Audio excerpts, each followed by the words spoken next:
انتخاب سبرس از ملا وجہی۔ داستان کی تعریف۔ قدیم قصوں اور کہانی کو داستان کہتے ہیں۔ داستانیں طویل ہوتی ہیں، ان میں کئی کہانیوں کو جوڑا جاتا ہے۔ خواب و خیال کی باتیں، سحر، جادو، جن، دیو، بھوت پریت کے ذریعے غیر معمولی باتوں کو داستان میں پیش کیا جاتا ہے۔ شر پر خیر کی فتح دکھائی جاتی ہیں۔ موافق الفطرت عناصر اور خیالی کہانیاں داستان کی اہم خوبیاں ہیں۔ داستان امیر حمزہ، الف لیلہ، سبرس، بیتال پچیسی، قصہ حاتم طائی، داستان امیر حمزہ وغیرہ مشہور داستانیں ہیں۔ ملا وجہی کا تعارف۔ ملا وجہی قطب شاہی دور کے مشہور شاعر اور داستان نگار تھے۔ انہوں نے 1045 ہجری 1635 عیسوی میں اردو کی پہلی نثری داستان سبرس لکھی۔ اس داستان میں تمثیل نگاری سے کام لیا گیا اور عشق، عقل، حسن اور دل، حسن اور نیکی، بدی وغیرہ کیفیات کو متحرک کرداروں کی شکل میں پیش کیا گیا۔ داستان سبرس میں قصہ حسن و دل پیش کیا گیا۔ درمیان میں وجہی فلسفیانہ باتیں اور زندگی سے متعلق فکر انگیز باتیں بیان کرتے ہیں۔ داستان کا اسلوب مخفف و مسجع ہے۔ داستان کے ایک حصے میں وجہی نے اخلاقی اور اصلاحی باتیں بیان کی ہیں، جن کا خلاصہ اس طرح ہے۔ جھوٹ مت بولو۔ انتخاب سبرس کے اس اقتباس میں ملا وجہی کہتے ہیں کہ دنیا میں مصلحت اختیار کرتے ہوئے کام انجام پاتے ہیں۔ اکثر کام سچائی کے ساتھ ہوتے ہیں۔ کچھ لوگ جھوٹ کا سہارا لے کر کام نکالتے ہیں۔ لوگوں کی فطرت ہو گئی ہے کہ جھوٹے کی بات کو سچ سمجھا جاتا ہے، اور اگر کوئی حق پر رہ کر سچ کہتا ہے تو اسے اہمیت نہیں دی جاتی۔ جھوٹے لوگوں کو پسند کیا جاتا ہے۔ جھوٹے لوگ ایسی باتیں کہتے ہیں جو حقیقت میں نہ ہوئی ہو۔ جھوٹے لوگ دشمنی پھیلاتے ہیں۔ جھوٹے کا اس دنیا میں ایک نہ ایک دن منہ کالا ہو جاتا ہے اور وہ بدنام ہو جاتا ہے۔ جھوٹے لوگ فتنہ پھیلاتے ہیں۔ جھوٹے لوگ شیطان صفت ہوتے ہیں۔ ان سے خدا ہی ہماری حفاظت کرے۔ ہر حال میں خوش رہو۔ سبرس سے لیے گئے دوسرے اقتباس میں ملا وجہی کہتے ہیں کہ جس کو غم نہیں وہ نایاب ہے، یعنی کوئی آدمی ایسا نہیں جسے کوئی غم بھی نہ ہو۔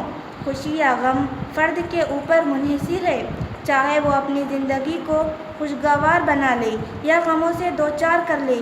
جو آدمی آگے بڑھنا چاہتا ہے اس کے راستے میں دشواریاں آتی ہیں۔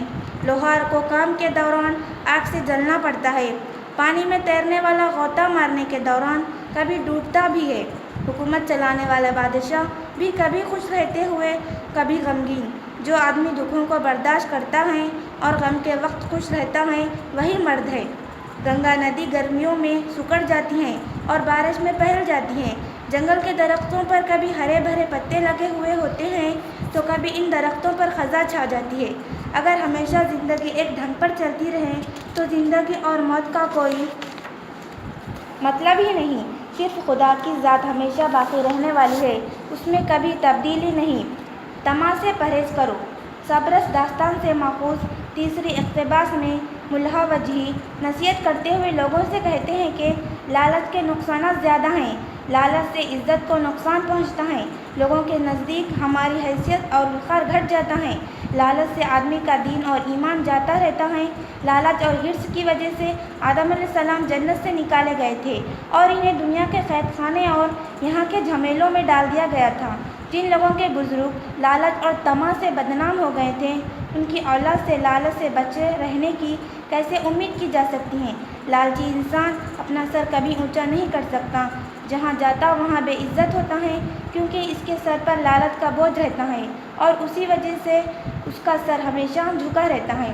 دنیا پرستی سے بچو۔ داستان سبرس سے ماخوذ اس چوتھے اقتباس میں ملا وجہی لوگوں کو دنیا پرستی سے بچنے کی تلقین کرتے ہوئے کہتے ہیں کہ یہ دنیا بہت بری جگہ ہے، کیونکہ اس دنیا کے مال و دولت کی خاطر لوگ اپنے ماں باپ کی جان بھی لے لیتے ہیں اور سگے بھائیوں کے درمیان اس دنیا کے لیے دشمنی پیدا ہو جاتی ہے۔ لوگ دنیا ہی کو باپ، ماں اور بھائی سمجھتے ہیں، حالانکہ یہ دنیا کسی کی بھی نہیں ہو سکتی۔ دولت کے نشے میں لوگ ماں باپ، خدا اور رسول کو بھلا بیٹھتے ہیں۔ دنیا دغا باز ہے، یہاں کے مکر و فریب تماشے بہت ہیں۔ عقل مند وہی ہے جو یہاں ہوشیار رہیں۔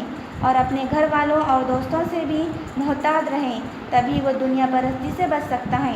نیکی کرو۔ داستان سبرس سے ماخوذ 5ویں اقتباس میں ملا وجیح لوگوں کو نیکی کی تلقین کرتے ہوئے کہتے ہیں کہ دنیا میں مال و دولت کو عزت سمجھا جاتا ہے اور آخرت کی عزت نیک اعمال ہے۔ مال خرچ کر کے آخرت کے لیے اعمال تیار کرنا چاہیے۔ غریب و مفلسی کسی کو اچھی نہیں لگتی، نہ دنیا میں کام آتی ہے اور نہ آخرت میں۔ دوست وہی ہے جو ہمدردی کرے، ڈھارس بندھائے۔ خدا دشمن کو بھی مفلسی نصیب نہ کرے۔ دنیا کی زندگی کی طرح مرنے کے بعد بھی زندگی ہے، جس کے لیے یہاں نیک اعمال کرنا ہے۔ آخرت میں ماں باپ بھی کسی کے کام نہ آئیں گے، صرف آدمی کی نیکیاں ہی وہاں کام آئیں گی۔ اس لیے آدمی کو اپنی آخرت سنوارنے کے لیے نیکیاں کرتے رہنا چاہیے۔ ماں باپ کی عزت کرو۔ داستان سبرس سے ماخوذ 6 اقتباس میں وجیح ماں باپ کی عظمت بیان کرتے ہوئے کہتے ہیں کہ والدین کا مرتبہ بہت بلند ہے۔ اولاد کو چاہیے کہ والدین کا حکم مانے، کیونکہ وہ اولاد کی پرورش کرتے ہیں، پال پوس کر بڑا کرتے ہیں۔ جو جوان اولاد ماں باپ کی بے ادبی نہ کرے۔ ماں باپ کی خوشی میں ہی خدا اور رسول کی رضامندی ہے اور آدمی کے لیے دونوں جہاں میں کامیابی ہے۔ اس لیے آدمی کو چاہیے کہ والدین کو راضی رکھیں، ان کی دعائیں لیں۔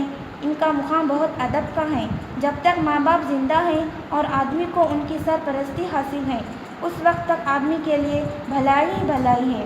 جو لوگ صبح اٹھ کر ماں باپ کی صورت دیکھتے ہیں، ان کے سب گناہ معاف ہو جاتے ہیں۔ جو آدمی والدین کا حکم مانتا ہے اور انہیں خوش رکھتا ہے، وہ نیک اور خوش قسمت انسان ہے۔ جلد بازی اور غرور سے بچو، صبر اور شکر سے کام لو۔ داستان سبرس سے ماخوذ 7ویں اقتباس میں وجیح کہتے ہیں کہ خدا کو 2 باتیں پسند نہیں ہیں، ایک جلد بازی، دوسرے گھمنڈ اور غرور۔ اچھا آدمی وہی ہے جس میں انکساری اور صبر کا مادہ ہو۔ جلد بازی سے نقصان ہوتا ہے، صبر کرنے والے کو اچھا صلہ ملتا ہے۔ جلد بازی سے کام بگڑ جاتے ہیں، صبر سے کام بنتے ہیں۔ صبر اور شکر ہر درد کی دوا اور ہر مصیبت کا علاج ہے۔ اللہ صابر اور شکر گزار بندوں پر مہربان ہوتا ہے۔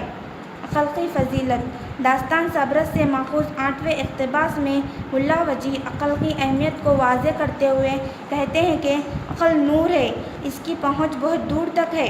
عقل کی وجہ سے آدمی خدا کو پاتا ہے، اچھے برے کی تمیز کرتا ہے، کہیں سردار بنتا ہے تو کہیں وزیر۔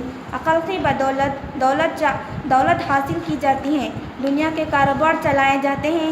عقل دل کی رہنمائی کرتی ہے، عقل کے بغیر کچھ بھی نہیں۔ اس دنیا میں عقل مند ہی خوش رہے گا۔